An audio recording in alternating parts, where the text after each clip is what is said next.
Hello everyone, welcome to Eklavya study point and I am Sachin. आज की इस वीडियो में मैं आप सभी को क्लास 12th हिंदी कोर्स से जो आपकी कविता है उषा, इसकी इजी समरी करवाने वाला हूं या इजी व्याख्या आप इसे कह सकते हो। और इसके फ्री पीडीएफ नोट्स आप सभी को प्रोवाइड करवा दिए जाएंगे। 2024-25 सेशन के जो न्यू स्टूडेंट्स हैं, न्यू बैच है, उसके लिए ये वीडियो है। तो चलिए वीडियो को आगे बढ़ाया जाए। आप सभी से रिक्वेस्ट है कि आप मुझे इंस्टा पे जरूर फॉलो कर लें, और अगर आपकी कोई क्वेरी है तो आप यहाँ पे पूछ सकते हैं। यूजर नेम आपके सामने मेंशन्ड है।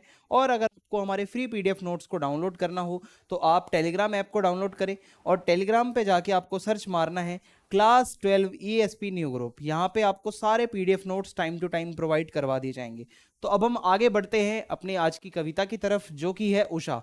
तो उषा कविता में सुबह का जो टाइम होता है, देखो उषा को हम मॉर्निंग भी कहते हैं इंग्लिश में, ठीक है। मॉर्निंग यानी कि जो प्रातःकालीन समय होता है, सुबह का जो सौंदर्य होता है, जो सुबह में एक सुंदरता होती है, वो बताई गई है। तो इस कविता में भोर के बाद यानी कि जो उषा काल जो होता है, सुबह का टाइम, अर्ली मॉर्निंग, वो बताया जाता है कि कैसे प्रकृति में सूर्य उदय के साथ साथ क्या क्या बदलाव आता है, वो आप सभी से यहाँ पे डिस्कस किया गया है। तो जैसा कि आप सभी देख सकते हो, मेरे बैकग्राउंड में आपको क्या नजर आ रहा है, ये एक सुबह का मतलब व्यू है कि जब मॉर्निंग होती है तो कुछ ऐसा सुंदर सा वातावरण होता है, ठीक है, जो आपको नजर आ रहा होगा। तो अब हम आगे बढ़ते हैं।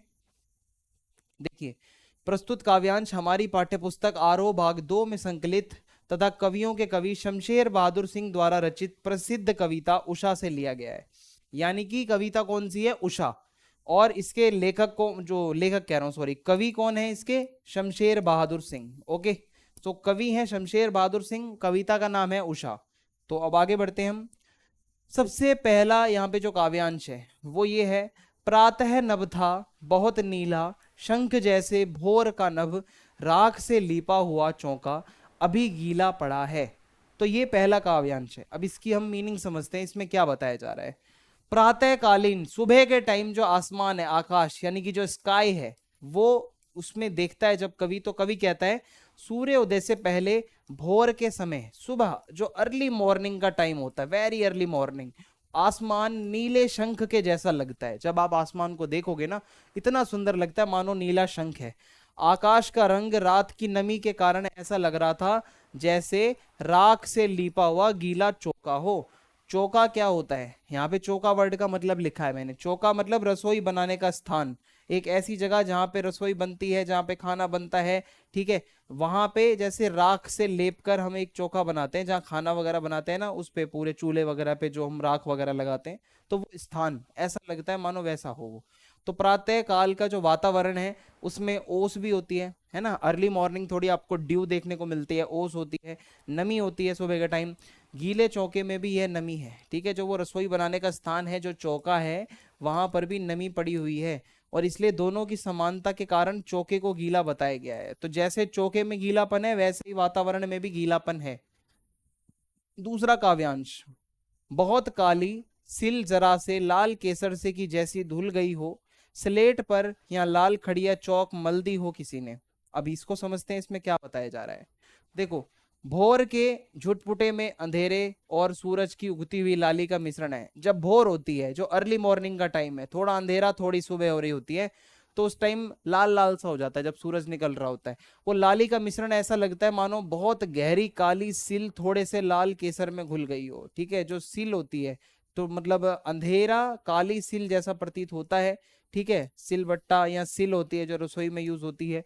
जो अंधेरा है वो मान लो काली सिल है, और सूरज की लाली ऐसी लगती है मानो केसर है, जैसे किसी ने सिलबट्टे के ऊपर केसर रख दिया हो। ऐसा लगता है कि आसमान में जब वो सूरज की लाली पड़ती है, तो यह वातावरण ऐसा लगता है मानो किसी ने काली स्लेट पर लाल खड़िया चौक मिट्टी पोंत दी हो। यानी कि जो आसमान है वो पूरा काला, ठीक है। काला जो होता है पूरा आसमान, उस पे जब लाली पड़ती है सूर्य की, तो उससे क्या है कि लाल लाल लगता है, मानो काली स्लेट पर किसी ने लाल चौक से कुछ लिख दिया हो। तो सिल बट्टा या सिल का मतलब होता है मसाला पीसने का पत्थर, ये मैंने आपको अभी पीछे बता दिया था, ठीक है। तो ये आप कुछ इस तरीके से बैकग्राउंड में फोटो भी देख सकते हो, ठीक है। ये काली सिल है, और इस पे मानो किसी ने केसर रख के पीस दिया हो। ऐसा ही लगता है जब सुबह के टाइम जो भोर का आसमान होता है, वो काले आसमान में जब वो लालिमा पड़ती है, तो मानो किसी ने सिल के ऊपर केसर रखा हो, या मानो किसी ने काले कलर की जो स्लेट होती है उस पे लाल खड़िया चौक से कुछ लिख दिया हो। तीसरा काव्यांश है, नील जल में या किसी की गौर झिलमिल देह जैसे हिल रही हो और जादू टूटता है इस उषा का, अब सूर्य उदय हो रहा है। अब टाइम है सनराइज का, सूर्य के उदय होने का टाइम है। इसकी व्याख्या समझते हैं। तो भोर के समय जब आकाश में, सुबह का टाइम, अर्ली मॉर्निंग का जो टाइम है, जब आसमान में नीला रंग छा जाता है ना, धीरे धीरे जैसे जैसे सूर्य उदय होता है आसमान नीला होता जाता है, तो सूरज की श्वेत आभा दिखने लगती है। जब आसमान नीला पड़ेगा तो सूरज दिखने लगेगा, और उस समय का सौंदर्य, सुंदरता जो होती है उस समय की, वो ऐसा लगता है मानो नीले रंग के जल में किसी सुंदरी की गोरी देह झिलमिल कर रही हो। मानो वो आसमान जो है वो क्या है, नीले रंग का जल है, और उसमें जो वो सूर्य उदय हो रहा है, जो मॉर्निंग हो रही है, लगता है किसी सुंदरी, किसी सुंदर लड़की की गोरी देह, किसी सुंदर लड़की का जो मतलब देह यानी कि उसकी जो बॉडी है, वैसा मानो एक कोई लड़की सी हो सुंदर सी, ऐसा सुंदरता के साथ वो झिलमिला रही हो, ऐसा लगता है मॉर्निंग का टाइम। देखो, this is the time the कवि टॉकिंग अबाउट। जो कवि जिस टाइम की बात कर रहा है, कुछ कालापन, रात से सूरज मतलब रात खत्म हो रही है, सूर्य उदय हो रहा है, धीरे धीरे आसमान में लालिमा आ रही है, तो बहुत ही सुंदर वातावरण लगता है उस टाइम का। बहुत सौंदर्य जो होता है बहुत ज्यादा अच्छा होता है।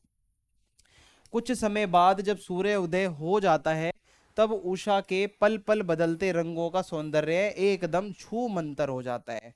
जैसे जैसे सूर्य उदय होता है, जो मॉर्निंग है ना, उसमें भी बदलाव आता रहता है। आप देखो कि कभी मॉर्निंग में, अर्ली मॉर्निंग उठ के आसमान देखना, सुबह के टाइम थोड़ा अलग सूरज दिखेगा, थोड़ा और उगेगा, फिर थोड़ा आसमान अलग दिखने लगेगा। अर्थात सूर्य उदय हो जाता है और प्रकृति के रंग समाप्त हो जाते हैं। जो आपको ये बैकग्राउंड में मैंने अभी दिखाया था, जो आप ये फोटो देख रहे हो, ये आपको सिर्फ अर्ली मॉर्निंग देखने को मिलेगा।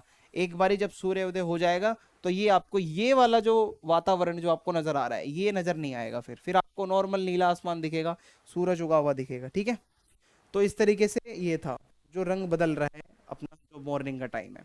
तो इसी के साथ वीडियो यहाँ पे हमारी समाप्त होती है। अगर वीडियो आपको पसंद आई है तो आप चैनल को सब्सक्राइब करना ना भूलें, वीडियो को लाइक करें, कमेंट बॉक्स में आप अपना फीडबैक जरूर लिखें और वीडियो को अपने दोस्तों के साथ शेयर करें। जय हिंद, जय भारत, मिलते हैं नेक्स्ट वीडियो में।